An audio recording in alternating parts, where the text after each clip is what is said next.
Last time आपण मॅट्रासिसचं जे related होतं ते सर्व डिस्कस केलं, म्हणजे लॉज वगैरे. लास्ट टाइमचे क्वेश्चन पेपर सर्वांनी सॉल्व्ह केली पण एकदा प्रिवियस क्वेश्चन जे आपण एक्झाम झाली नाही सॉल्व्ह करायला पाहिजे ती सर्वांनी सॉल्व्ह करून ठेवायची. जी क्वेश्चन पेपर सर्वांनी क्लिअर करून ठेवायची. कारण कसं आहे की म्हणजे त्या टाईपमधले क्वेश्चन कदाचित तुम्हाला परिचित असू शकतात. आलं लक्षात त्या फॉर्मॅटमध्ये क्वेश्चन जे रिलेटेड असेल किंवा बुकमध्ये असेल किंवा आपल्या ह्याच्यामध्ये असेल तरी चालेल. त्यामुळे ते करून ठेवायचे. आणि दुसरी गोष्ट अशी की जर तुम्ही आता मी MCQच्या आज मी उद्या देतो सर्व MCQची झाली ती जी क्वेश्चन पेपर असेल एक छोटी नोटबुक करा. म्हणजे 15 MCQज आहेत ते 15 MCQज तिथे पूर्ण सॉल्व्ह करून ठेवा. त्यांना व्यवस्थित एका ठिकाणी बंच करा हे सर्व क्वेश्चन पेपरचा. आणि जे 15 जे क्वेश्चन असतील त्या 15 क्वेश्चन्सला त्याच्यामध्ये सॉल्व्ह करून ठेवा. ते 15 क्वेश्चन CET लेवलच्या सॉल्व्ह करून ठेवा. कारण आपल्याला परीक्षेत बोर्डाच्या परीक्षेत 8 क्वेश्चन हे MCQ राहतात. बोर्डाच्या पेपरमध्ये 8 क्वेश्चन हे MCQमध्ये राहतात. म्हणून लक्षात घ्या तिथे सुद्धा आपल्याला MCQची गरज आहे. म्हणून चॅप्टर वाईज आपल्याला तेवढे ठेवावे लागते. म्हणजे चॅप्टर वाईज. ओके. म्हणजे जर तुम्ही पूर्ण चॅप्टर आपले 18 चॅप्टर 16 चॅप्टरमध्ये 15 क्वेश्चन जरी झाले तरी आपली भरपूर मोठे क्वेश्चन बँक तयार होते की जे इम्पॉर्टंट आहे किंवा जे प्रिव्हियसली जे विचारले ते एक तर प्रिव्हियसली विचारलेले असतील एकदम आपल्याला जे महत्त्वाचं वाटतं त्या महत्त्वाचे क्वेश्चन भेटतील त्या फॉर्मॅटमध्ये असतील त्या फॉर्मॅटमध्ये बरोबर. नंतर आता आपण जे स्टार्ट करणार आहोत ते 5 सेकंडमधलं फर्स्ट चॅप्टर. 5 सेकंडमधलं फर्स्ट चॅप्टर. इकडचे आपले 2 चॅप्टर क्लिअर झाले मॅट्रासिस आणि लॉजिक. हे दोघं चॅप्टर आपले क्लिअर होत आहेत. त्याच्यामध्ये एक लक्षात घ्या मागच्या दोघं चॅप्टरमध्ये ज्या वेळेला बघायला गेलं तर मॅट्रासिस चॅप्टर आणि लॉजिक चॅप्टर हे पूर्ण आयसोलेटेड चॅप्टर. आयसोलेटेड चॅप्टर म्हणजे काय की त्यांचा वापर कुठेही होत नाही. त्यांचा जो वापर आहे पुढचे जे आपले 14 चॅप्टर आहेत त्या 14 चॅप्टरमध्ये कुठेही होणार नाही. मॅट्रासिस तेवढ्या पुरता लिमिटेड आहे. लॉजिकसुद्धा तेवढ्या पुरता लिमिटेड आहे. पण मी आता जे डिफरन्शिएशन घेतोय ते डिफरन्शिएशन चॅप्टर हे पुढच्या 6 चॅप्टरपर्यंत लागेल. कोणत्या पुढच्या 6 चॅप्टरपर्यंत. पण ही जी सिक्वेन्स स्टार्ट झाली ही चालू झाली ती 11वीला. केव्हा 11वीला. 11वीच्या 5व्या चॅप्टरपासून सेट रिलेशनपासून. ॲक्च्युली बघायला गेलं तर सेट रिलेशन काय आहे. कारण सेट रिलेशन आणि फंक्शनमध्ये एखाद्या सेटला डिफाईन करणं त्याला मेन्शन करणं आणि त्याच्या पर्टिक्युलर टाईप्सकडे जाणं फंक्शनच्या. कारण याच्यातला महत्त्वाचा भाग कोणता आहे लक्षात घ्या फंक्शन. ओके. फंक्शनमध्ये आपण 2 व्हेरिएबल घेतो. What is difference between variable आणि कॉन्स्टंट. व्हेरिएबल म्हणजे काय जे व्हॅरी होतं बरोबर ना. एखादी टर्म असेल तर त्या टर्ममध्ये जर एखादा व्हेरिएबल असेल तर ती टर्म काय होत असते व्हॅरी होत असते. डिफरंट व्हॅल्यूज त्याच्यामध्ये असतात. पण जर कॉन्स्टंट घेतला तर जगात कुठे जा ती व्हॅल्यू बदलू शकत नाही बरोबर ना. मी जर सपोज घेतलाय 2πr is it constant or non constant. Is it constant नक्की. कोणाकोणाला वाटतंय कॉन्स्टंट आहे. कॉन्स्टंट आहे कोणाकोणाला वाटतंय कॉन्स्टंट. बरं हा काय कसा बनवला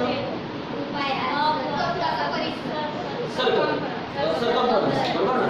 सर्कमफरन्स आहे. जगात काही एकाच मापाचं सर्कल आहे का. एवढं डिफरंट साईड्स बरोबर. ते कशामुळे होतं कशामुळे डिफरंट साईडचे सर्कल येतात त्याच्या रेडियस. कशामुळे रेडियस. रेडियस व्हॅल्यू होते वेगळी व्हॅल्यू. रेडियस वेगवेगळ्या व्हॅल्यूची रेडियस आपल्याला पुट केले व्हॅल्यू पुट केल्या की सर्कमफरन्स सुद्धा वाढत जाणार. कमी होत असेल कमी होत जाणार. म्हणजे व्हॅल्यूज काय होत जाणार त्या बदलत राहणार बरोबर ना. म्हणून ही टर्म कॉन्स्टंट नाही. पण याच्यामध्ये व्हेरिएबल कोण फक्त एखाद्या कॉन्स्टंटने व्हेरिएबलला जरी मल्टिप्लाय केलं तरी सुद्धा ती टर्म पूर्णपणे काय होत असते व्हॅरी होत असते. काय होत असते व्हॅरी. मग आता ही पूर्ण टर्म काय झाली व्हॅरी होत असणार. कारण r मुळे हा 2π मध्ये सुद्धा व्हॅल्यूला फरक पडतो. r ची व्हॅल्यू 1 घेतली 2π मिळेल. r ची व्हॅल्यू 2 घ्या 4π मिळेल. r ची व्हॅल्यू 3 घ्या 6π मिळेल बरोबर ना. व्हॅल्यू काय होत जाणार व्हॅरी होत जाणार. पण नुसता 2π घेतला मग कॉन्स्टंट राहणार. का कॉन्स्टंट राहणार पायची व्हॅल्यू फिक्स्ड आहे. इरॅशनल नंबर आहे 22/7 बरोबर. 3.14 something of that. Okay. He value fixed आहे. तुम्ही जगातल्या कुठल्याही कोपऱ्यामध्ये गेला बरोबर ना अंटार्क्टिकामध्ये मी जाऊन पोहोचला तरी ती व्हॅल्यू कोणी बदलू शकत नाही. ती व्हॅल्यू फिक्स राहणार. 2π 2 कॉन्स्टंट ठेवले. 2 व्हॅल्यू होतो का आज 2 होता उद्या 3 झाला का. नाशिकला गेलं की 3 होते असं तरी होणार ना. किती वेगळं याला मी 2 नाही म्हणतात याला 3 म्हणतात. असं काही असतं का नाही ना. एक व्हॅल्यू राहणार ती बदलणार नाही, ती कॉन्स्टंट आहे, ती ऑलवेज फिक्स राहणार, म्हणून त्याला काय म्हणायचं कॉन्स्टंट, कारण याच्यात व्हेरिएबल नाही, याच्यात व्हेरिएबल आहे म्हणून ती टर्म काय राहणार व्हॅरी. आणि हेच महत्वाचं, जे फंक्शन आहे हाच फिरवतो, जो व्हेरिएबल असतो ना हाच फिरवणार. मग याच्यामध्ये एक व्हेरिएबल, दोन व्हेरिएबल, तीन व्हेरिएबल असे फरक पडत चालतात, मग सिंगल व्हॅल्यूड फंक्शन म्हणतात. जर त्या फंक्शनमध्ये एकच व्हेरिएबल असेल तर त्याला काय म्हणतात single valued function. Single valued function, दोन व्हेरिएबल असतील तर डबल व्हॅल्यूड, म्हणजे आपण ऑब्व्हियसली ते हायर लेवलवर जातो डबल व्हेरिएबल्समध्ये. फॉर एक्झाम्पल तुम्ही टू व्हेरिएबलमध्ये केलं ॲक्च्युली लिनियर इक्वेशन 10 मधलं पहिलं चॅप्टर, बरोबर ना, त्याला काय म्हणतात आपण linear equation two variable, linear equation in two variable, बरोबर ना. तर suppose that 2m + n = 7. m ची व्हॅल्यू काय, n ची व्हॅल्यू काय माहिती का आपल्याला, एकच व्हॅल्यू फिक्स आहे, m आणि n च्या व्हॅल्यू फिक्स आहेत का नाही, ते सुद्धा व्हेरिएबल आहे, डिफरंट व्हेरिएबल्स आहेत अकॉर्डिंग टू सिच्युएशन. ओके, म्हणजे हे जे दोन नंबर्स आहेत m आणि n हे काय माझे व्हेरिएबल्स आहेत, दोन व्हेरिएबल मध्ये, बरोबर. पण आपल्याला इथे कोणतं बघायचं आहे सिंगल व्हेरिएबल, कोणतं बघायचं आहे सिंगल, कारण आपण जे डेरिव्हेटिव्ह काढणार किंवा जे लिमिट घेणार किंवा जे आपण फंक्शनचे टाईप बघणार ते कोणावर बघणार आहेत आपण सिंगल व्हेरिएबलवर बघणार. म्हणून जसं आपण एक आर हे एकटं फंक्शन आहे, सिंगल व्हेरिएबल फंक्शन, म्हणून आपण त्या व्हेरिएबलमध्ये जाणार. ओके, त्याच्यामध्ये पण फरक पडतात, मी थोडंसं कन्सेप्च्युअली जातोय किंवा अगोदरच्या कन्सेप्ट असतील त्या क्लिअर करतो, मी डिफरन्शिएबिलिटीकडे डायरेक्टली जाणार नाही. कारण काय होतं माहिती का, डिफरन्शिएबिलिटीमध्ये फक्त आपल्याला फंक्शन लागतं आणि फंक्शनचे टाईप्स लागत आहेत. कारण डिफरन्शिएबिलिटी म्हणायला गेलं ना तर डिफरन्शिएबिलिटीमध्ये त्याचे टाईप खूप मॅटर करतात फंक्शनचे, कारण प्रत्येकाचा टाईप वेगळा, त्या पद्धतीने त्या फंक्शनचं डेरिव्हेटिव्ह काढलं. सरळ सरळ द्यायचं डेरिव्हेटिव्ह, एका फंक्शनचा जो डेरिव्हेटिव्ह काढला तो दुसऱ्या फंक्शनचा रेट असं नाही, त्याच्यासाठी रूल्स आहेत, त्याच्यासाठी रूल्स असतील, त्याच्यासाठी थेरम्स असतील, त्याच्यावरनं आपल्याला आपल्या वेगवेगळ्या फंक्शनचे डेरिव्हेटिव्ह काढायचे. त्या चॅप्टरमध्ये आपल्याला 3 रूल्स बघायचे, थेरम बघायचे, 3 थेरम, कंपोजिट फंक्शनचा डेरिव्हेटिव्ह, इन्व्हर्स फंक्शनचा डेरिव्हेटिव्ह, पॅरामेट्रिक फंक्शनचा डेरिव्हेटिव्ह, त्याच्यामध्ये लॉगॅरिथम केव्हा वापरलं जातं, बरोबर ना. म्हणजे हे सर्व टाईप आपल्याला माहिती पाहिजे.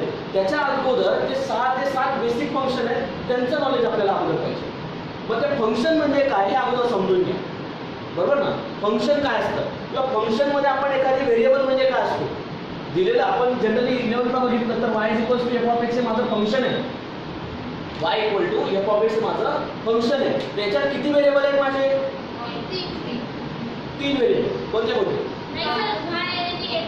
y आणि x हे दोनच आहेत, हे दोन व्हेरिएबल आहेत, हे दोन काय माझे व्हेरिएबल, हे फंक्शन आहे, हे काय माझं फंक्शन आहे की ज्याच्यानुसार आपण त्याच्यानुसार व्हॅल्यू बदलत राहणार. आणि याची व्हॅल्यू काय घेणार आहे आपल्याला माहिती नाही. मग x मधलं फंक्शन आहे त्याला काय म्हणणार आपण x मधलं फंक्शन असेल. मग x आणि y हे दोन व्हेरिएबल आहेत, पण यांच्यामध्ये फरक आहे, यांच्यात फरक आहे. हे दोन व्हेरिएबलचं फंक्शन वेगळं आणि हे दोन व्हेरिएबलचं फंक्शन वेगळं. याच्यात x हा इंडिपेंडेंट असतो, x हा काय असतो इंडिपेंडेंट आणि y हा डिपेंडेंट असतो. काय असतो डिपेंडेंट. y हा कोणावर डिपेंडेंट येतो x वर. मला एक सांगा तुम्ही आता जर r ची व्हॅल्यू तुम्ही बदलत केला तर पूर्ण टर्म सुद्धा काय होणार बदलत जाणार. मग याला आपण म्हणणार f(r), यालाच काय म्हणणार आपण f(r). f म्हणजे माझं फंक्शन काय घेतलंय, f म्हणजे काय घ्यायचंय फंक्शन. फंक्शन काय घेतलं मी सर्कम्फरन्स, फंक्शन काय घेतलं मी सर्कम्फरन्स. मग सर्कम्फरन्स काय आहे फॉर्म्युला 2πr, व्हेरिएबल कोण आहे r आहे, बरोबर. त्याला नाव दिलं मी y, जी व्हॅल्यू मला मिळणार आहे त्याला काय नाव दिलं मी y, बरोबर ना. मग तुम्ही r च्या व्हॅल्यूज पुट करत गेला तर कोणाची व्हॅल्यू मिळेल y ची व्हॅल्यू मिळेल ना. जर r ची व्हॅल्यू 1 घेतली तर y ची value if r is equals to 1 then y is equals to 2π, बरोबर. r ची value 2 then y is equals to 4π, बरोबर ना. म्हणजे दोघी व्हॅल्यू होतात, r पण व्हॅल्यू होतोय y पण व्हॅल्यू होतोय, बरोबर ना. म्हणजे जसा जसा r व्हॅल्यू होत राहील तोपर्यंत y सुद्धा व्हॅल्यू होत राहील. मग मला सांगा y ची व्हॅल्यू आपल्याला r ची व्हॅल्यू पुट केल्याशिवाय मिळत नाहीये. y हा कोणावर डिपेंडेंट आला r वर डिपेंडेंट आला, म्हणून y is dependent on x आणि x इज इंडिपेंडेंट. मी कोणती व्हॅल्यू पुट करू शकतो, मी कोणती व्हॅल्यू पुट करू शकतो. पण याला थोडंसं रेस्ट्रिक्शन आणतो. कोणतं रेस्ट्रिक्शन आणतो ते लक्षात घ्या की जो एक्स आहे किंवा इथे आपण जो आर घेतोय बरोबर ना, आर जे वायची व्हॅल्यू तेव्हाच मिळेल जेव्हा आरची व्हॅल्यू पुट करणार बरोबर. पण आरची व्हॅल्यू कोणत्या पाहिजे, आरच्या व्हॅल्यू कोणत्या घ्यायच्या म्हणजे मी आज चूज केल्या त्या लक्षात घ्या. आरच्या व्हॅल्यूवर सुद्धा रिस्ट्रिक्शन आहे. कसं रिस्ट्रिक्शन सांगतो, आपल्याकडे दोन टाईप आहे फंक्शनमध्ये, दोन महत्त्वाच्या कन्सेप्ट, एक म्हणजे डोमेन, दुसरा म्हणजे कोडोमेन. एक म्हणजे कोण असतो डोमेन. फंक्शन ज्या वेळेला डिफाईन करणार, जर हे फंक्शन मी डिफाईन केलं असेल तर एका सेटमध्ये आर जातो म्हणजे आपला एक्स आहे. ओके, एक्स म्हणजे मी इंडिपेंडेंट घेतोय, इथे आर म्हणजे कोण घेतला मी इंडिपेंडेंट. मग एका सेटमध्ये कोण जाईल आर जाईल आणि दुसऱ्या सेटमध्ये वाय जाईल. पण त्याच्यात एक सबसेट आहे, त्याच्यात एक काय सबसेट आहे लक्षात घ्या. याच्यात कोण आहे वाय, याच्यात कोण जातोय वाय जातोय लक्षात घ्या. या सेटमध्ये अशा व्हॅल्यूज, कारण फंक्शन इथून तर इथपर्यंत डिफाईन करतो, हा माझा डोमेन असेल. पण डोमेन म्हणजे काय कोण सांगताय, डोमेन म्हणजे झालं ऑलरेडी मी परत सांगतो. डोमेन म्हणजे काय, डोमेन कशाला म्हणायचं आणि याला कोडोमेन का म्हणायचं. मी लक्षात घ्या काय सांगतोय, इथे आर असतो आणि इथे वाय असतो बरोबर. मग आरचा जो सेट आहे त्याला काय म्हणतोय मी डोमेन म्हणतोय. पण त्याला डोमेन केव्हा म्हणायचंय, याला डोमेन केव्हा म्हणायचंय. आता सपोज काय मी इथे आरची व्हॅल्यू घेते, इथे पुट केली, जर मला वायची व्हॅल्यू मिळालीच नाही, मग जर मला वायची व्हॅल्यू मिळालीच नाही मग मिळत नाही ना, प्रत्येक वेळेला मिळते ना असं ना, म्हणून तर एवढे टाईट पडतात. काही काही वेळेला काही व्हॅल्यूज असतात त्या मिळत नाही बरोबर. For example y = 1/x0, x value 0 put कर, का बरं 0 का बरं पुट करू शकत, का बरं 0 पुट करू शकत, रिझन सांग का नाही पुट करू शकत. डिनॉमिनेटर 0 झालं तर काय होतं 0 येतो नक्की. एवढे टाईप देण्याची गरज नव्हती जर 0 येत असेल. एवढं तर त्याच्याकरताच चाललंय पण आपलं काही सुद्धा पडतोय रॅशनल फंक्शन, एवढं त्याच्याकरताच आहे. जर डिनॉमिनेटर 0 झाला तर वायची व्हॅल्यू एक्झिस्ट होत नाही, त्यालाच म्हणतो आपण नॉट डिफाईन. त्यालाच काय म्हणतो आपण नॉट डिफाईन म्हणतो बरोबर ना. ती व्हॅल्यू एक्झिस्ट होत नाही का, कारण डिनॉमिनेटर 0 होता, ती व्हॅल्यू मला माहिती नाही, त्याला डज नॉट एक्झिस्ट पण म्हणतो. वायची व्हॅल्यू मिळेल का नाही मिळत, कारण डिनॉमिनेटर 0 झाला. आणि जर वायची व्हॅल्यू मिळाली तर चालेल का मला, ते फंक्शनच डिफाईन होणार नाही. म्हणजे मग ह्या सेटमध्ये कोणते नंबर्स घेऊ, कोणत्या व्हॅल्यू या सेटमध्ये, ज्या ठिकाणी मला वायच्या व्हॅल्यू मिळत आहे, ज्या ठिकाणी मला वायच्या व्हॅल्यू मिळत आहे. मग डोमेन म्हणजे काय, डोमेन त्यालाच म्हटलं जातं की ज्या ठिकाणी मला वायच्या व्हॅल्यू मिळत आहे त्याच व्हॅल्यू मी डोमेनमध्ये ठेवतो, नाहीतर मी ठेवणार नाही. मग जर मी हे फंक्शन घेतलं असेल तर याच्या डोमेनमध्ये 0 आहे का, याच्या डोमेनमध्ये 0 येईल का, का नाही येणार, कारण 0 ला हे फंक्शन काय होतं नॉट डिफाईन्ड, ते एक्झिस्ट होत नाहीये, म्हणून त्याच्या डोमेनमध्ये 0 मला चालणार नाही. कळतंय, क्लिअर होतंय. मग याच्या डोमेनमध्ये मला 0 चालणार नाही. याच्या म्हणजे प्रत्येक फंक्शन ते डोमेनच्या व्हॅल्यूच्या ना प्रत्येक फंक्शननुसार वेगवेगळ्या राहतील. इथे मला पण घेतला म्हणून 0 चालत नाही बरोबर. जर मी असं घेतलं मग 0 नाही चालणार, 0 चालेल ना. आता 0 - 1 इझिली 10 - 1 1/-1 - 1. पण कोणती व्हॅल्यू चालणार नाही, मग कोणती व्हॅल्यू चालणार नाही, कोणती 1 चालणार नाही ना, कारण 1 - 1 काय होईल, परत डिनॉमिनेटर 0 झाला. मग ह्या फंक्शनच्या डोमेनमध्ये 1 चालेल का, नाही चालणार बरोबर ना. मग तिथे डोमेन मी ठेवणार नाही, म्हणजे ती व्हॅल्यू मी ठेवणार नाही त्या सेटमध्ये. झालं लक्षात आलं. ओके, x² - 1 घेतला, मग फंक्शन बदललं, डोमेन बदललं. प्रत्येक फंक्शनचा डोमेन सारखा येत नाही, लक्षात असू द्या. परत एकदा त्या फंक्शनवर डिपेंडेड असते की याचा डोमेन काय, कळतंय. ओके, मग याचा डोमेन काय सांगा, हा ना तिसरं बरं 1 पुट केली, 1 - 1 1 चा स्क्वेअर 1 येणार, 1 - 1 बरं नाही चालणार, 1 नाही चालणार. अजून निवांत बसतो. हां -1 -1 चालेल का? काय चालणार? -1 चा स्क्वेअर 1 परत 1 -1 आणि -1 चालेल का? गेले दोन व्हॅल्यू गेल्या. रिअल नंबर सर्व चालतील पण 1 आणि -1 चालणार नाही. बाकीच्या सर्व व्हॅल्यू चालतील. म्हणजे डोमेन मध्ये 1 आणि -1 येणार नाही. कळतंय? हे झालं डोमेनच्या बाबतीत. आता डोमेन मध्ये कोणत्या व्हॅल्यू घेतल्यात मी? कोणत्या व्हॅल्यू घेतल्यात? कोणत्या व्हॅल्यू घेतल्यात? डोमेन मध्ये ज्यांच्यामुळे y मिळतोय, ज्यांच्यामुळे y मिळतोय म्हणजे इथे कोणत्या व्हॅल्यू पुट करेल मी? ज्या ठिकाणी y मला मिळत असेल त्याच व्हॅल्यू डोमेन मध्ये. बरोबर? बरं, मग आता ज्यांच्यामुळे y मिळतोय म्हणून मी या व्हॅल्यू ठेवल्यात. मग यांच्या इमेजेस इकडे दिसायला पाहिजे. आता हा बिलॉंग करतो इथे आणि याच्या व्हॅल्यूज त्या कुठे बिलॉंग करतात? इथे. बरोबर? मग यांच्या इमेजेस 1 2 3 4 यांच्या इमेजेस इथे जातील. पाय 2 पाय 4 पाय 6 पाय 8 पाय या व्हॅल्यू मिळतील ना मला. या सर्व त्याच्या काय झाल्या? काय झाल्या? इमेजेस झाल्या. काय झाल्या? इमेजेस. बरोबर ना? या 1 ची 2 ची 3 ची या काय झाल्या तिथे? त्या इकडे इमेजेस झाल्या. आणि फक्त इमेजेसचा असेल. काय सांगतोय? फक्त इमेजेसचा असेल त्याला काय म्हणायचं? रेंज. काय म्हणायचं? रेंज. कारण रेंज काय असते बरं मग? रेंज काय असते? आता आपण वायच्या व्हॅल्यू फिक्स करू, एक्सच्या व्हॅल्यू फिक्स करून दिल्या, आरच्या व्हॅल्यू फिक्स करून दिल्या. त्या व्हॅल्यू उचलायच्या कुठे पुट करायच्या?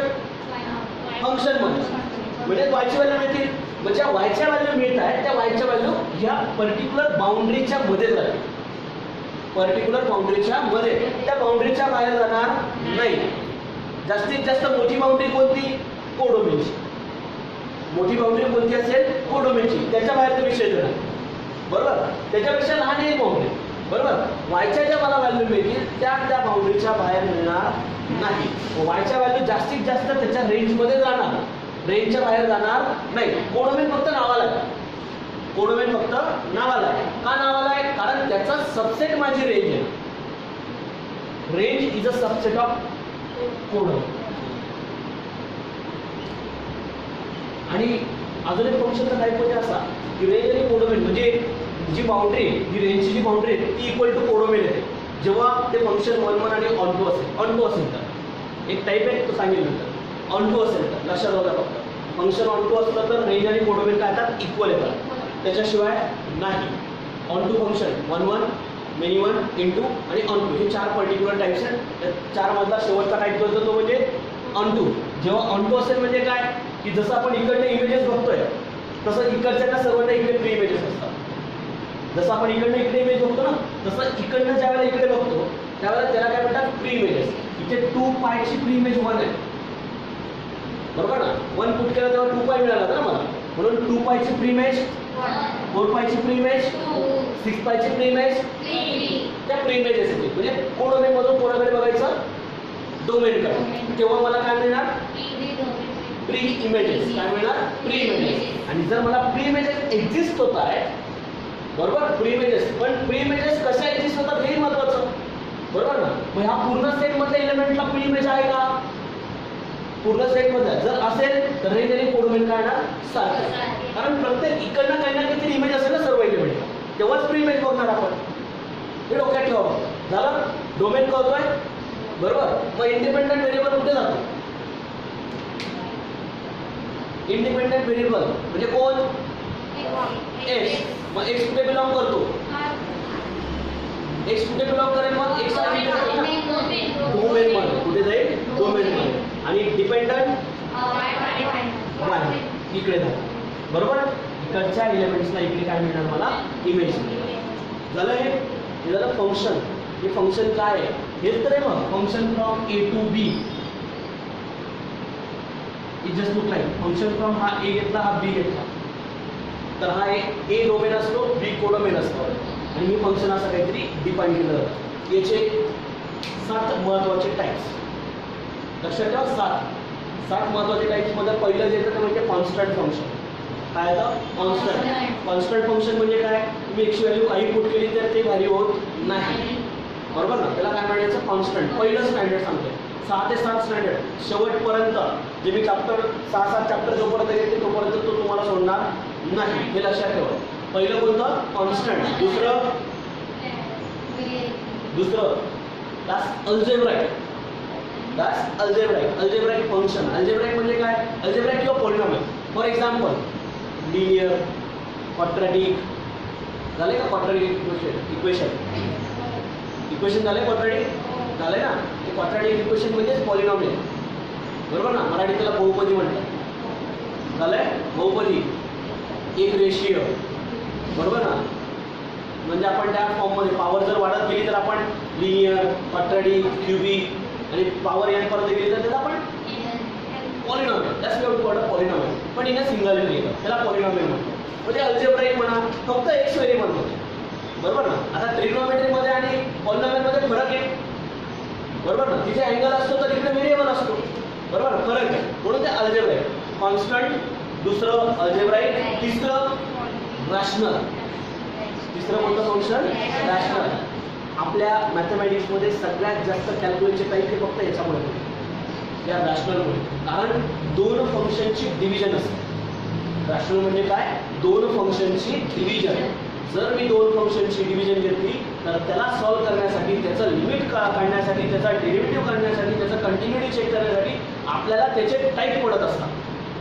लिमिट काढण्याचे सुद्धा टाईप आहे.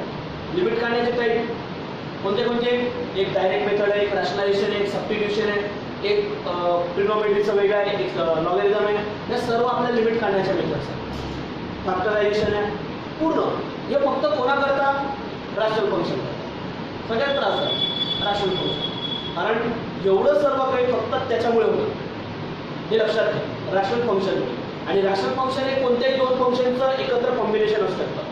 न्यूमरेटरला ट्रिग्नोमेट्रीला एक्सपोनेन्शियल असतं, न्यूमरेटरला अल्जेब्राइक तर डिनॉमिनेटरला ट्रिग्नोमेट्री असेल, काही घेऊ शकतात. डिव्हिजन कोणत्याही दोन फंक्शनची असली की त्याला काय म्हणायचं, रॅशनल फंक्शन. आणि लक्षात, ते रॅशनल फंक्शन झालं. आणि तिथे पण तेच टार्गेट की डिनॉमिनेटर 0 व्हॅल्यू. जसं आपण हे रॅशनल फंक्शन, हे सुद्धा काय रॅशनल फंक्शन, कारण डिव्हिजन ना. न्यूमरेटर डिनॉमिनेटर फॉर्म झाला म्हणजे डिव्हिजन. आणि तिथे माझं टार्गेट काय, डिनॉमिनेटर अशा व्हॅल्यू पाहिजे तिथे की जे फंक्शन काय असेल डिफाईन कर, त्याच व्हॅल्यू घे, अदरवाईज नाही. कळतंय हे झालं. ओके. नंतर पहिलं कॉन्स्टंट, दुसरं अल्जेब्राइक, तिसरं रॅशनल, चौथं ट्रिग्नोमेट्री. ट्रिग्नोमेट्री म्हणजे साइन, कॉस, टॅन, कॉट, सेक, कोसेक. 6 फंक्शन्स, बरोबर. मी तुम्हाला राईट अँगल ट्रायंगलमध्ये बरेचसे माहिती मी सांगितलं झालं. चौथं. पाचवं एक्सपोनेन्शियल. पाचवं कोणतं असेल, एक्सपोनेन्शियल. 6 लॉगॅरिथम. 6वं कोणतं असेल, लॉगॅरिथम. ओके. एक्सपोनेन्शियल आणि लॉगॅरिथम एकमेकांशी रिलेटेड आहे.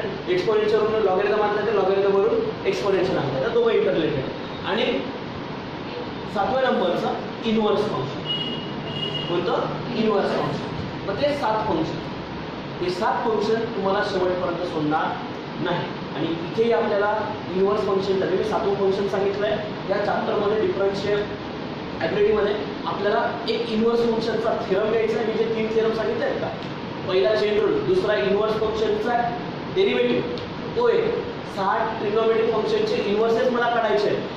काय सांगतो लक्षात घ्या, 6 ट्रिग्नोमेट्रिक फंक्शनचे इनव्हर्स. जसा साइन थिटा होता तसा तिथे काय ना, sine inverse, cos inverse, tan inverse, cot inverse, sec inverse, cosec inverse. मला असं मिळेल.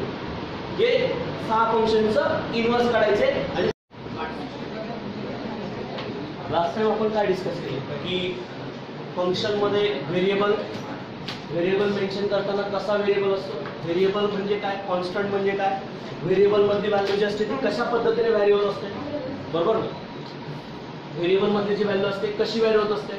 कॉन्स्टंट म्हणजे काय बघितलं का काल आपण, कॉन्स्टंट आणि व्हेरिएबल मधला फरक. ओके. नाव थोडंसं आपण डेरिव्हेटिव्हकडे जाऊ, किंवा डेरिव्हेटिव्ह म्हणजे काय याची कन्सेप्ट एकदा होतो. आता डेरिव्हेटिव्ह ज्या वेळेला मी डिफाईन करतो त्यावेळेला डेरिव्हेटिव्ह डिफाईन करत असताना आपण एक विचार ठेवायला पाहिजे. आता तुमचा फिजिक्समध्ये एक कन्सेप्ट आहे व्हेलॉसिटी, आहे ना. व्हेलॉसिटी आणि डेरिव्हेटिव्ह मधलं रिलेशन काय, किंवा आपला जो रिअल लाईफमध्ये ऍप्लिकेशन्स आहे ते रिअल लाईफमध्ये डेरिव्हेटिव्ह कुठे वापरलं जातं, बरोबर ना. नाव मी आधी पण काही कन्सेप्ट सांगितले आहेत, पण अजून एकदा सांगतोय की डेरिव्हेटिव्ह कुठे वापरला जातो. ओके, नाव डेरिव्हेटिव्ह वापरत असताना आपण एक सर्वात महत्त्वाची गोष्ट जी असते ती म्हणजे कोणाच्या रिस्पेक्टिव्ह कोण चेंज होतात. कारण हा जो चेंज आहे डेरिव्हेटिव्ह म्हणजे काय, just we have to change with respective some amount. बरोबर. फॉर एक्झाम्पल मी काल एक्झाम्पल सांगितलं होतं, एक बलून घ्या, बलून. बरोबर. नाव बलून ज्या वेळेला घेतो त्यावेळेला बलूनमध्ये हवा फुगवतो, ज्याच्यात भरतो आपण. बरोबर. मग मला सांगा काय चेंजेस होतात ज्यावेळेला तुम्ही बलूनमध्ये हवा भरता त्यावेळेला काय काय चेंज होतं. काय balloon in 3 dimension. Obviously volume बदलेल. काय बदलेल? व्हॉल्यूम बदलेल. अजून काय बदलेल? अजून काहीतरी दिसतंय ना फरक त्याच्यामध्ये. काय फरक दिसतोय? एरियामध्ये ऑब्विसली व्हॉल्यूम असतं. ओके. अजून शेप मध्ये व्हॉल्यूमच राहणार. काय फरक पडणार आहे? अजून त्याचं डायमेन्शन म्हणजे परत एकदा व्हॉल्यूम. अजून पुढे तुम्ही परत तिथे देताय. हा सांगा. त्याची रेडियस नाही बदलत. तो सर्क्युलर शेप मध्ये ना, रेडियस नाही बदलत. ऑब्विसली रेडियस बदलते. आवाज नको. जे सांगतो ते लक्ष इकडे कॉन्सन्ट्रेट पाहिजे. आलं लक्षात? परत आवाज नको आहे, इथं बाहेर जायचं. त्याची रेडियस बदलते. बरोबर. रेडियस. अजून काय बदलते? फक्त हवा भरल्यानंतर एवढा चेंज होतो. व्हॉल्यूम पण बदलतो, रेडियस पण बदलते. त्याचा सर्कम्फरन्स बदलतो ना, त्याचा सर्कम्फरन्स. अजून एक महत्वाची गोष्ट बदलते, त्याचा टाइम. जेव्हा तुम्ही हवा भरायला सुरुवात करता, तुम्ही हवा भरायला सुरुवात केल्यानंतर तो काही ज्यावेळेला जेवढा टाइम सुरुवातीला होता तेवढाच टाइम पूर्ण हवा भरल्यावर राहील का? नाही ना, वेळ बदलेल ना. वेळ सुद्धा त्याच्याबरोबर बदलेल. मग मला एक सांगा, व्हॉट इज व्हेलॉसिटी? व्हेलॉसिटी काय? मला डेरिव्हेटिव्हची कन्सेप्ट सांगायची म्हणून मला एवढं काही लागतं. मग आपण परत बोलून थोडी वेळ. व्हेलॉसिटी काय कोणाला माहिती आहे? व्हेलॉसिटी. डिस्प्लेसमेंट माहिती आहे? व्हेलॉसिटी माहिती आहे? ऍक्सेलरेशन माहिती आहे? मग सांगा. सांगत का बरं नाही? व्हेलॉसिटी कोण सांगतंय? डिस्प्लेसमेंट आपण काय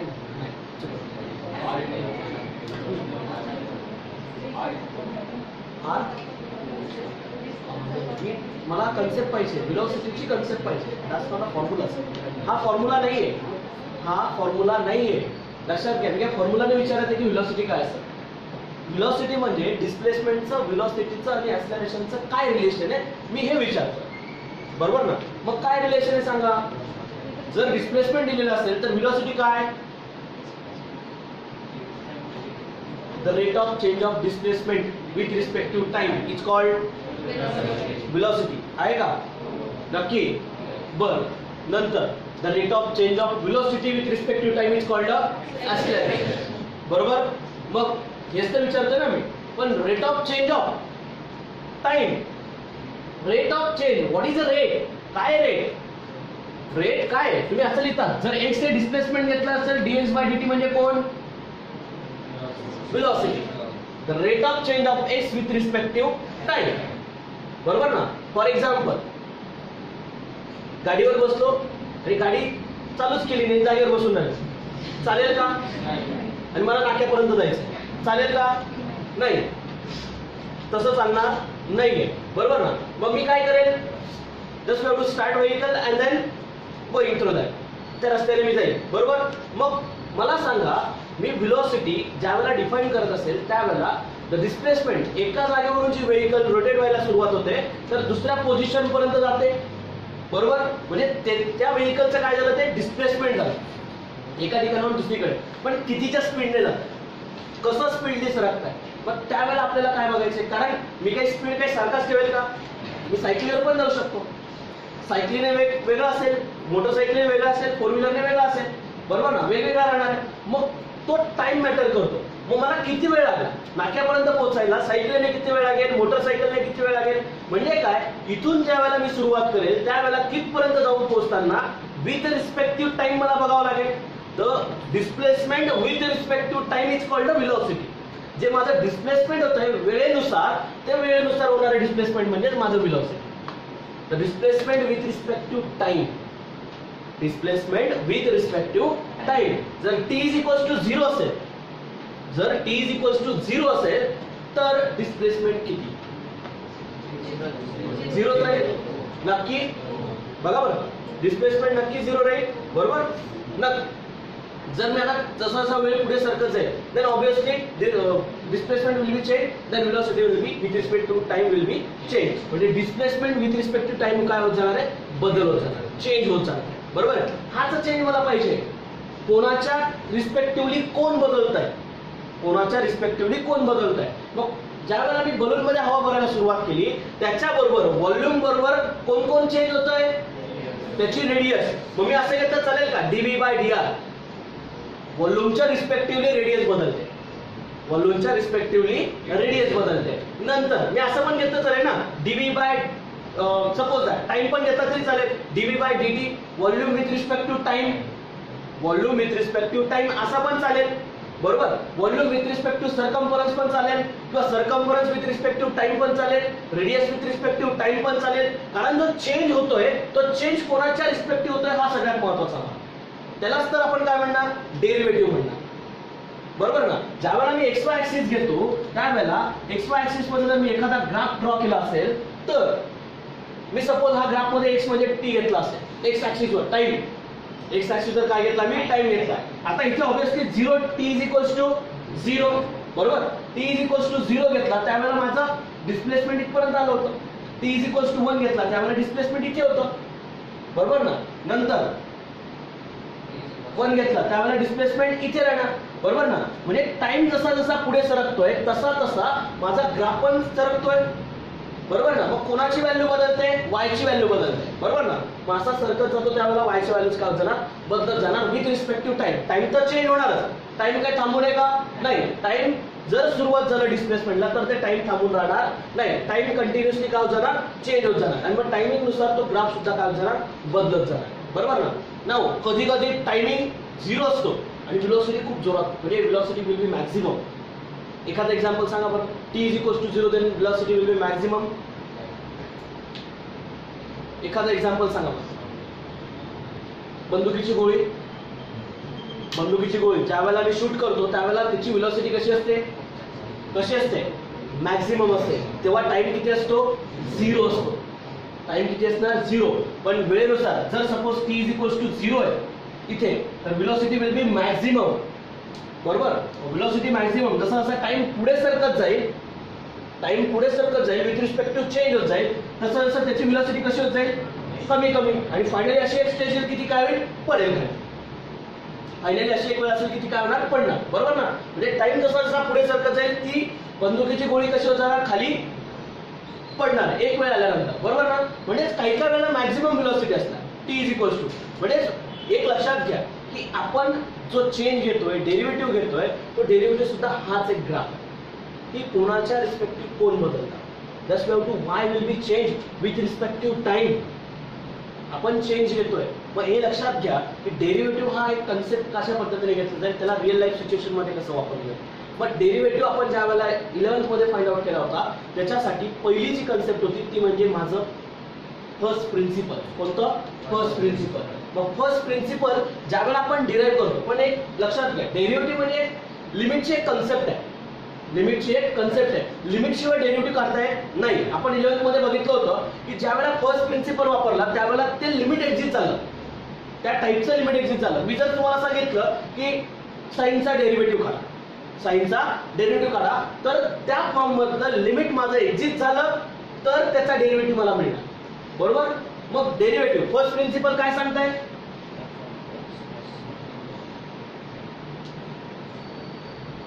काय सांगताय first principle? That f dash of x is equals to limit h tends to 0 f of x plus h minus f of x upon h. बऱ्याचशा ठिकाणी h च्या ऐवजी del x पण घेतलेला असेल. हा जो h असेल ना, हा del x पण असेल. that's one is a small arbitrary value, smallest near about a neighborhood. त्याच्या नेबरहूड मध्ये छोटीशी व्हॅल्यू असेल आणि त्या व्हॅल्यूच्या चेंज मध्ये आपण ही व्हॅल्यू घेतलेली आहे, बरोबर ना. ज्या वेळेला हे लिमिट एक्झिस्ट होतं त्यावेळेला त्या फंक्शनचा काय मिळतो मला? डेरिव्हेटिव्ह. त्याला आपण डिनोट पण करतो dy बाय dx. जर माझं फंक्शन असेल f of x is equals to 1, जर माझं फंक्शन असेल तर म्हणजे f डॅश ऑफ x पण लिहू शकतो आणि y with respect to x. मग आता याच्यात मला तेच पाहिजे, जो y होता तो कोणाच्या रिस्पेक्टिव्हली चेंज होतोय. आता मला सांगा याच्यात इंडिपेंडंट कोण आणि डिपेंडंट कोण. x is called independent, y is called dependent. y is depend on x. दोघं व्हेरिएबल आहेत, दोघं काय व्हेरिएबल आहेत, दोघंही विथ रिस्पेक्ट टू टाइम काय होतात. विथ रिस्पेक्ट टू टाइम म्हणण्यापेक्षा दोघंही प्रत्येक वेळेला काय असतात, व्हॅरी होत असतात. जर x ची व्हॅल्यू पुट केली नाही तर y ची व्हॅल्यू मिळणार नाही, बरोबर ना. x ची व्हॅल्यू पुट केली तर मला y ची व्हॅल्यू मिळणार. म्हणून x ला इंडिपेंडंट म्हणतो आणि y ला डिपेंड म्हणतो x वर, बरोबर. आणि ज्या वेळेला आपण डेरिव्हेटिव्ह काढतो त्यावेळेला y with respect to x च होणार. लक्षात घ्या, y will be change with respect to x. जसा जसा x बदलेल तसा तसा y बदलेल. म्हणून त्यांनी असं म्हटलंय, जर फंक्शन x चं असेल तर y with respect to x च चेंज होणार. जर फंक्शन t चं राहिलं असतं तर y is equals to t घेतलं, f ऑफ t घेतला तर y will be change with respect to t. y will be changed with respect to t किंवा f dash of t. First derivative that's first order derivative, पहिलाच derivative काढला म्हणून त्याला काय म्हणणार आपण, फर्स्ट डेरिव्हेटिव्ह, बरोबर. नाव first derivative that's using as first principle. हे फर्स्ट प्रिन्सिपल आहे माझा डेरिव्हेटिव्हचा. ओके, ह्या टाइपचे लिमिट एक्झिस्ट झाले तर मला काय मिळणार, त्यांचे डेरिव्हेटिव्ह मिळणार. आणि आपण 11th मध्ये सर्व प्रकारचे आपण डेरिव्हेटिव्ह काढले. साइन, कॉस, टॅन, सेक, कोसेक, ट्रिग्नोमेट्री झालं होतं. अगोदर सुरुवात करताना आपण एक स्टेप घेतला होता. पहिलं जे घेतलं होतं ते म्हणजे कॉन्स्टंटचा डेरिव्हेटिव्ह घेतला होता. मी 6 ते 7 फंक्शन महत्त्वाचे सांगितले. पहिलं फंक्शन कोणतं होतं का, कॉन्स्टंट. पहिलं फंक्शन कोणतं होतं, दुसरं अल्जेब्राइक, कोणतं तिसरं रॅशनल, कोणतं रॅशनल, चौथं ट्रिग्नोमेट्री, कोणतं ट्रिग्नोमेट्री, पाचवं एक्सपोनेन्शियल, कोणतं एक्सपोनेन्शियल, 6वं लॉगॅरिथम आणि 7वं इनव्हर्स, कोणतं इनव्हर्स. परत एकदा सांगायचं, पहिलं कॉन्स्टंट, दुसरं अल्जेब्राइक, तिसरं रॅशनल, चौथं ट्रिग्नोमेट्री, पाचवं 6वं आणि 7वं इनव्हर्स. हे 7 फंक्शन प्रत्येकाला फिक्स ठेवायचे, कारण ज्या ज्या वेळेला मी डेरिव्हेटिव्ह काढणार यांच्या 6-7 फंक्शनवर मी टार्गेट करणार. अल्जेब्राइक असेल, बाकीचे तुमच्या टेबलमध्ये यांच्या व्यतिरिक्त डेरिव्हेटिव्ह जास्त करून सापडणार नाही. वेगळं फंक्शन आलं त्याच्यासाठी आपण हे चॅप्टर घेणार आहोत, वेगळ्या टाईपच्या फंक्शनसाठी. नाव फर्स्ट प्रिन्सिपल नुसार एवढ्या सर्व फंक्शनचे डेरिव्हेटिव्ह आपण काढलेले आहेत. आलं लक्षात. तो टेबल मी परत एकदा रिवाइज करणार आहे, परत एकदा आपण घेऊ आणि मग त्यानंतर पुढे कंटिन्यू करणार, त्यात काही प्रॉब्लेम नाही. नंतर आपण 11th मध्ये याला तर बघितलंच, पण त्याच्याबरोबर अजून एक छोटासा पार्ट बघितला होता, लेबनिझ नोटेशन. काय बघितलं होतं, लेबनिझ नोटेशन. लेबनिझ नोटेशन पूर्ण एक लक्षात घ्या. त्याच्या आधी तुम्हाला एक छोटीशी गोष्ट माहिती पाहिजे, ती म्हणजे नेबरहूड. काय माहिती पाहिजे, नेबरहूड. नेबरहूड मध्ये जसा हा मी एच घेतलाय, H will be the smallest arbitrary value, smallest एकदम लहान व्हॅल्यू जी एक्सच्या जवळ आहे. ज्यावेळेला मी इथे पुट करतोय, हा जर एक्स घेतला तर इथे एक्स प्लस एच असेल, एकदम जवळची व्हॅल्यू, नियरली त्याच्या नेबरहूड मध्ये. एकदम जवळ गेलं फक्त आपल्याला दिसताना ती लांब दिसतात, ऍक्च्युली बघायला गेलं ती एकदम जवळची असेल, ते लक्षात घ्या. आणि ज्यावेळेला मी डेरिव्हेटिव्ह काढतो त्यावेळेला माझा कर्व इथे, कर्व असा असणार, तासवणीचं f of x, y is equals to काय असेल, एफ ऑफ एक्स. लक्षात घ्या, डोमेन आणि कोडोमेन यांच्या 2 गोष्टी महत्त्वाच्या होत्या.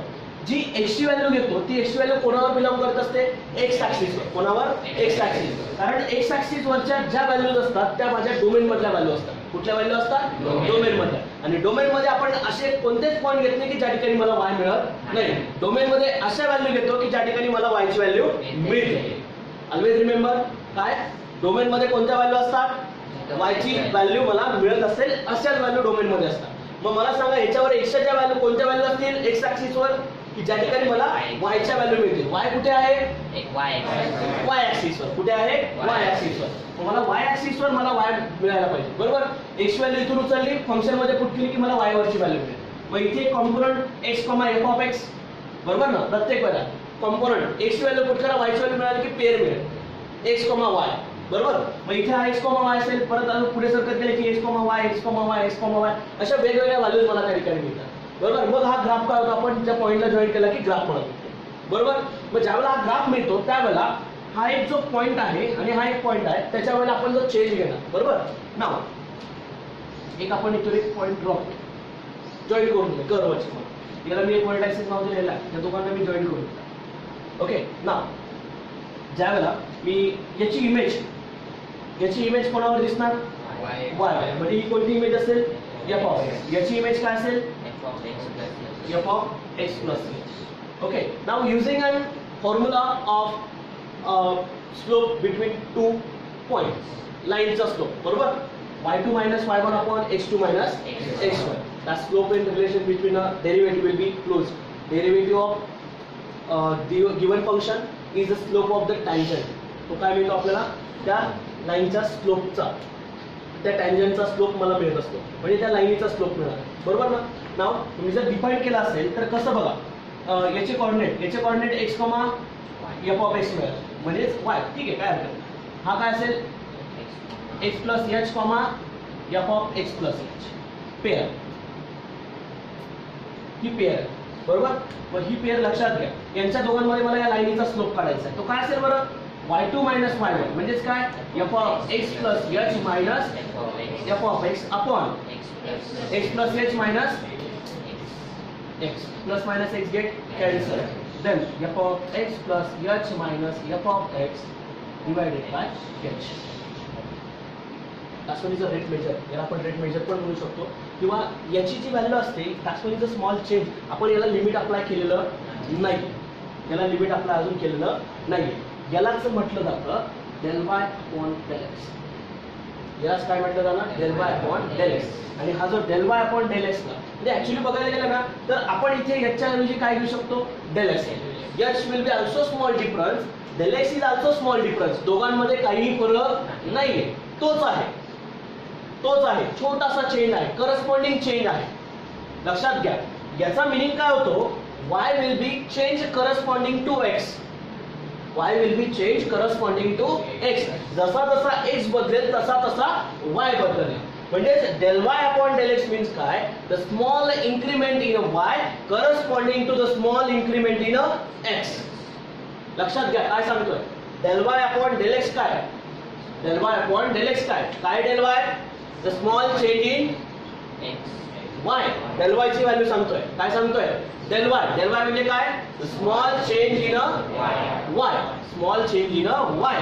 आता डिवाइड केलं ना डेल x ला, म्हणून काय म्हणणार, corresponding to the change in x. Corresponding to y कोणाच्या करस्पॉन्डिंगली चेंज होतोय, x च्या करस्पॉन्डिंगली चेंज, x च्या करस्पॉन्डिंगली. लक्षात घ्या, del y upon del x. Del y upon del x. हा h जो आहे तोच आहे, पण त्याला फक्त इथे पुट करून दिलं मी डेल x. बरोबर. नाव मग ज्या वेळेला मी याला लिमिट अप्लाय करतो, limit del x tends to 0. इथे h टेन्स टू 0 तर मी इथे काय घेतला, del x tends to 0. Del y upon del x is equals to limit del x tends to 0 f of x plus del x minus f of x upon del x. First प्रिन्सिपलच आहे, पण याची value असते dy by dx. हेच माझं Leibniz notation, हेच काय असेल माझं लेबनिझ नोटेशन. मग याचा वापर मला कुठे करायचा आहे, जे 3 रूल मी तुम्हाला डिफरन्शिएशनचे सांगितले, चेन रूल, इनव्हर्स फंक्शनचा डेरिव्हेटिव्ह आपण ज्यावेळेला काढतो त्यावेळेला इनव्हर्सचा रूल, तिसरा पॅरामेट्रिक फंक्शनचा. असे 3 रूल्स मध्ये मला याच्याशिवाय मला पुढे जाता येत नाही. कळतंय. नाव डेल एक्स काय आणि डेल वाय काय, ज्यावेळेला आपण dy बाय dx लिहितोय त्यावेळेला लक्षात ठेवायचं आहे की डेल वाय हा स्मॉल इन्क्रीमेंट आहे. काय सांगतोय, small increment in y. Okay. आणि डेल एक्स काय, स्मॉल इन्क्रीमेंट इन x. आता del y will be corresponding to del x. लक्षात घ्या, ज्याचा डेरिव्हेटिव्ह काढतोय dy बाय dx दिलाय ना आपल्याला. लक्षात घ्या, dy बाय dx म्हणजेच काय, the change of y with respect to x, the rate of change of y with respect to x, किंवा differentiate y with respect to x. काय सांगतो लक्षात घ्या, differentiate y with respect to x. ज्यावेळेला differentiate y respect to x घेतोय त्यावेळेला del y will be changed corresponding to del x. corresponding to del x. हे लक्षात घ्या. आणि यालाच आपण काय म्हणणार, लिबनिझ नोटेशन.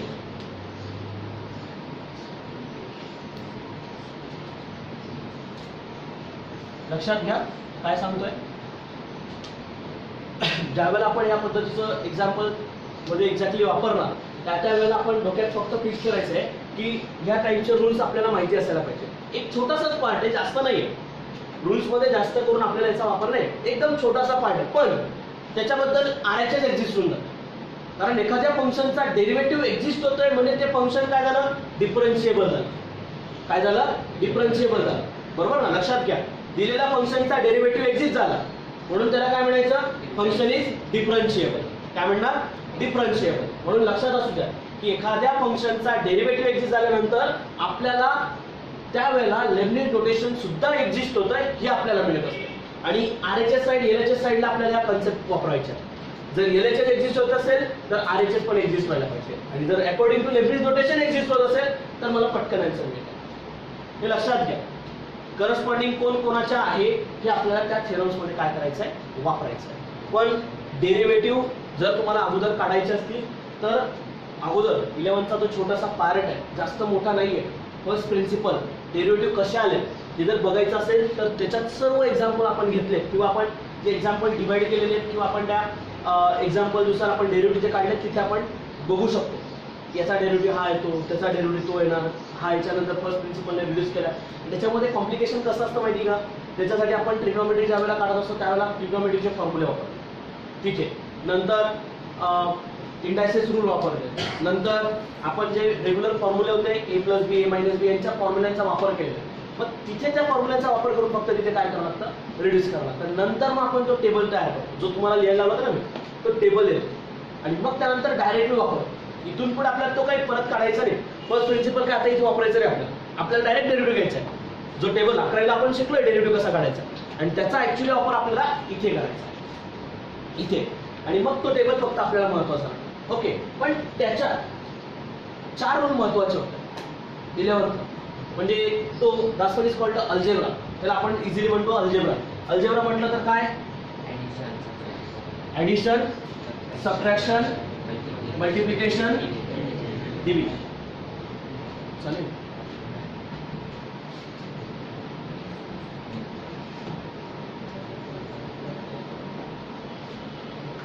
बघा आता पहिलं जनरली एक लक्षात घ्या, ऍडिशन घेताना किती फंक्शन घेणार, 2पेक्षा जास्त जाते ना, तर मग एका फंक्शनची ऍडिशन घ्यायची. बरोबर ना, एका नंबरची ऍडिशन करा असं होतं का, नाही. Just you have to take n 2 number then you have to add it. तर तेव्हाची काय करू शकतो आपण, ऍडिशन. मग आपण डेरिव्हेटिव्ह काढत असताना 2 फंक्शनची ऍडिशन आली तर काय, बरोबर ना.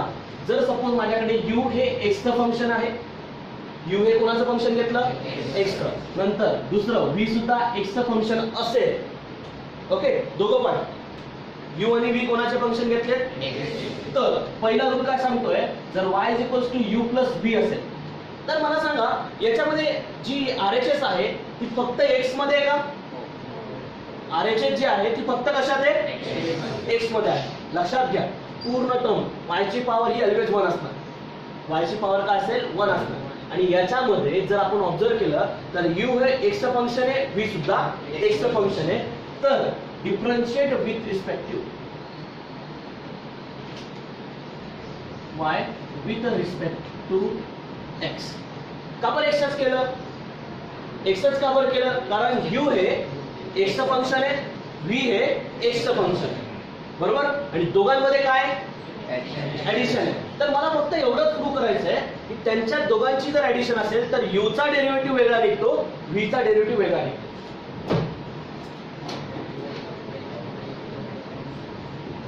u चा डेरिव्हेटिव्ह वेगळा निघेल आणि v चा डेरिव्हेटिव्ह वेगळा निघेल, बरोबर. त्यांचा एकमेकांमध्ये काही रोल येणार नाही. दोघांचा डेरिव्हेटिव्ह कसा निघेल, सेपरेटली निघेल.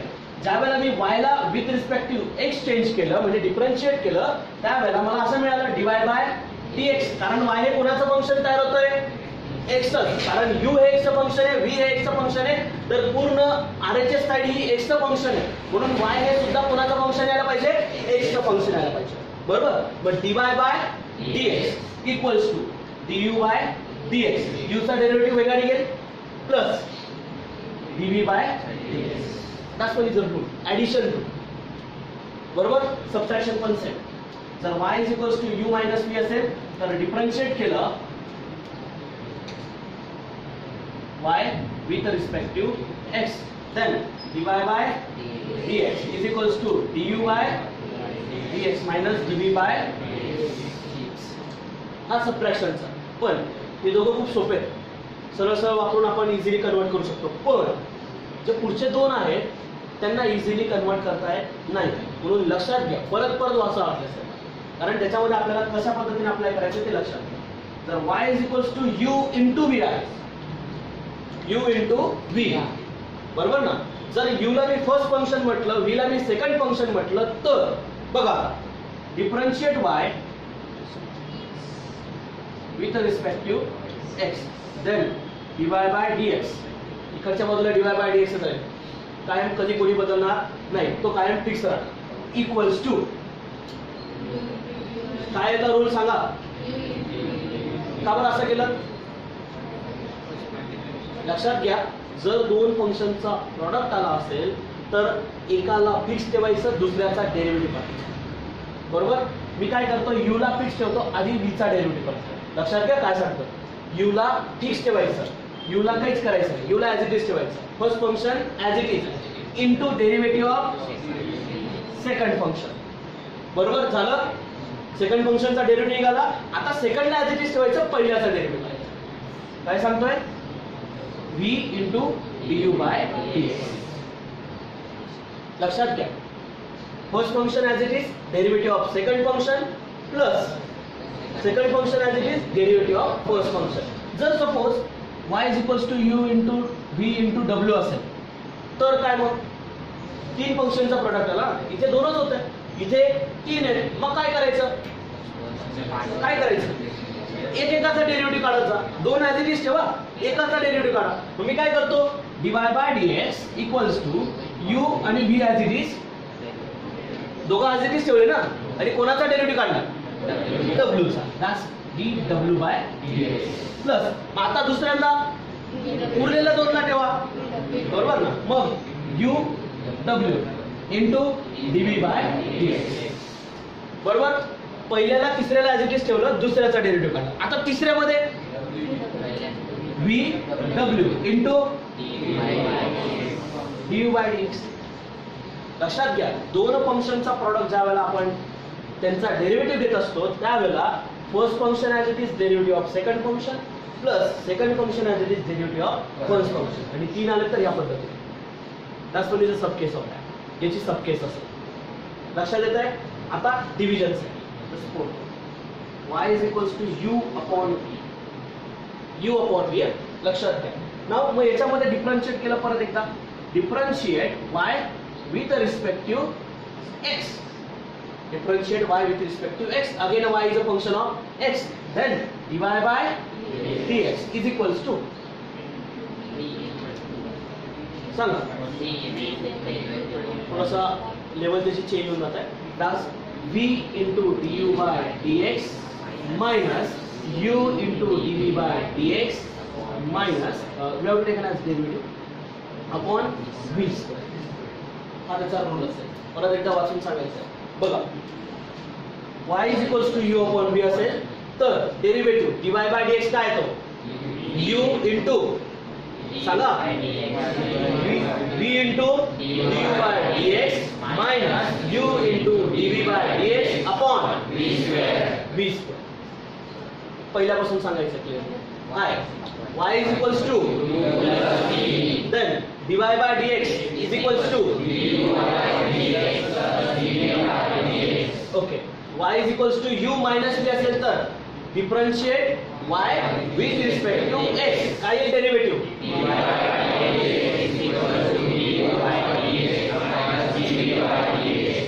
नक्की. ओके. नाव जर y is equals to u into v असेल तर differentiate y with respect to x. काय असेल रूल,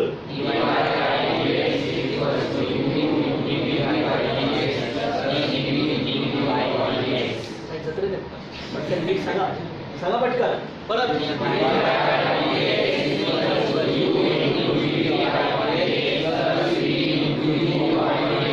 परत सांगायचं.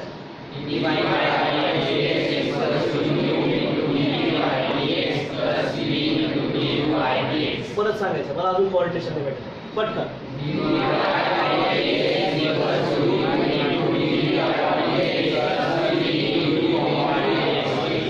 नक्की. नेक्स्ट, जर y is equals to u upon v असेल, y is equals to u upon v असेल, तर differentiate y with respect to x काय येणार?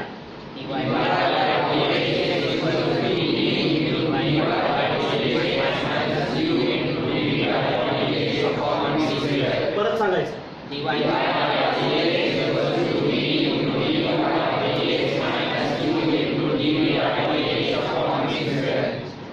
असं मरगळलेला का बसा, जसं काही कोणीतरी बळजबरी आणून तुम्हाला इथे बसवून देईल असं का बघतो? सांगताना थोडं एनर्जेटिक सांगा, काहीतरी वेगळं काहीतरी शिकतो असं म्हणून सांगा. नाही तर मग बळजबरी आणून बसवलंय काहीतरी सांगा. बरं जरा फक्त जसं काही जत्रे आपण याच्यामध्ये प्रार्थनेला आपण म्हटल्यानंतर एकदम तोंड हलवतो, बाकीच्या प्रार्थना म्हणतो, तशी गंमत आहे. तो डीयू आहे इथे, यू वायचा काही संबंध नाही. मी वाय फक्त RHS LHS ला वाय LHS ला टाकतो, RHS ला. परत सांगायचं. चला.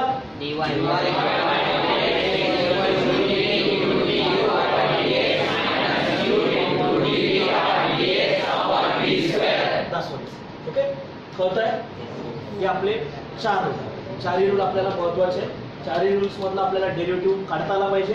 तर फंक्शनचा प्रॉडक्ट आला, डिव्हिजन आली, तर आपल्याला त्यांचा डेरिव्हेटिव्ह इझिली काढता आला पाहिजे. आता आपण फक्त डेरिव्हेटिव्ह कडे. डेरिव्हेटिव्ह काय आहे? डेरिव्हेटिव्ह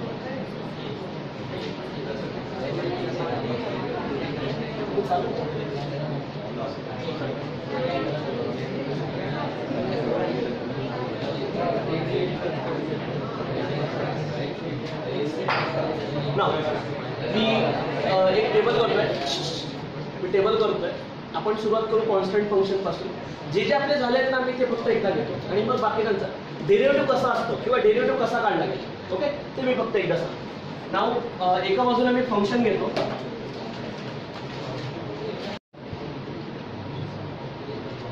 तर याचा डेरिव्हेटिव्ह असेल dy बाय dx.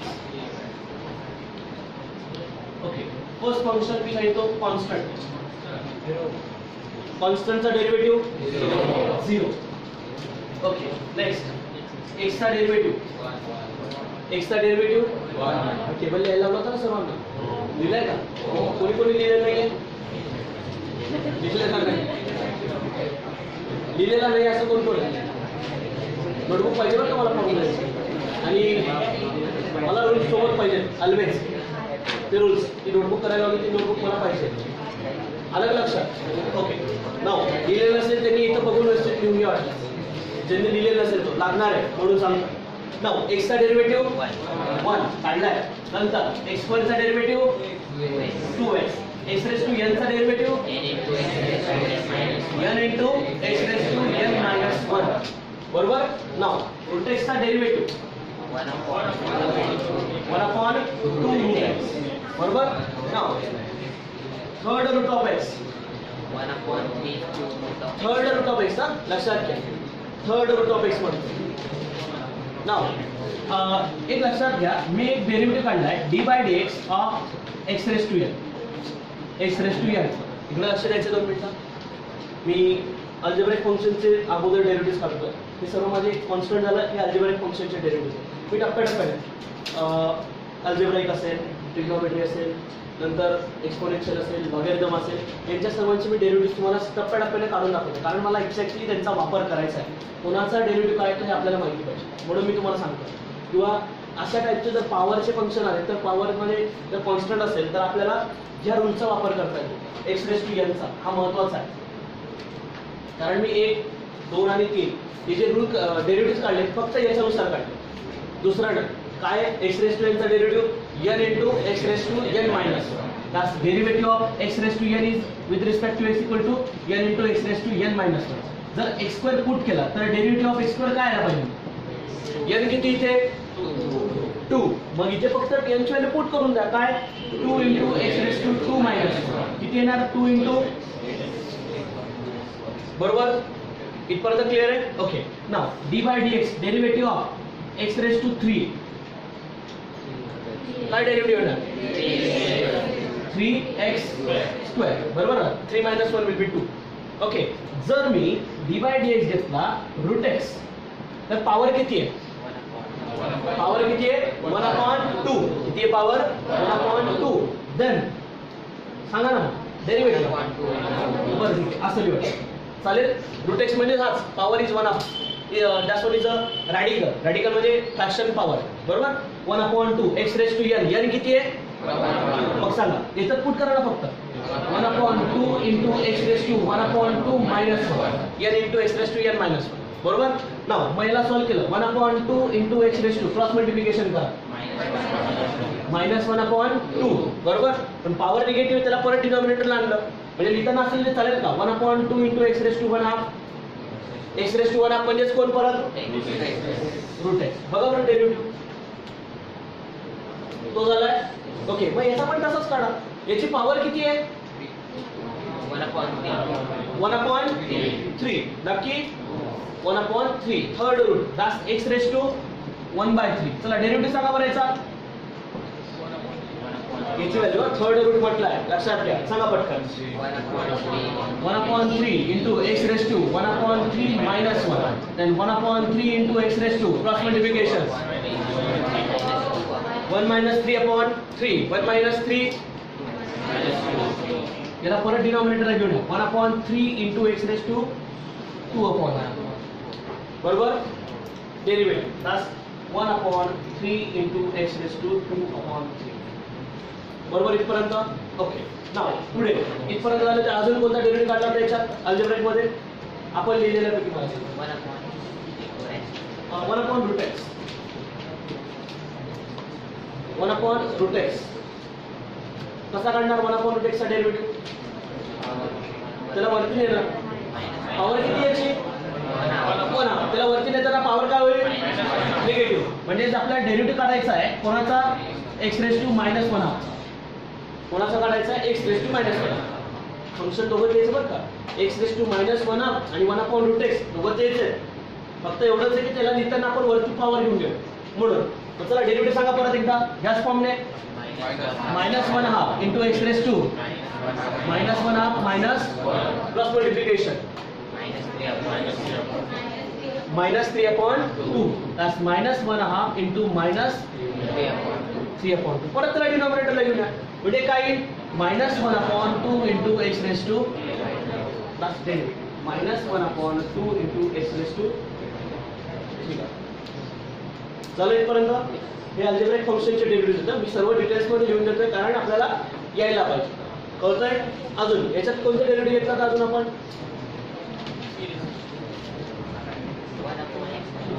1/x चा डेरिव्हेटिव्ह 1/x चा डेरिव्हेटिव्ह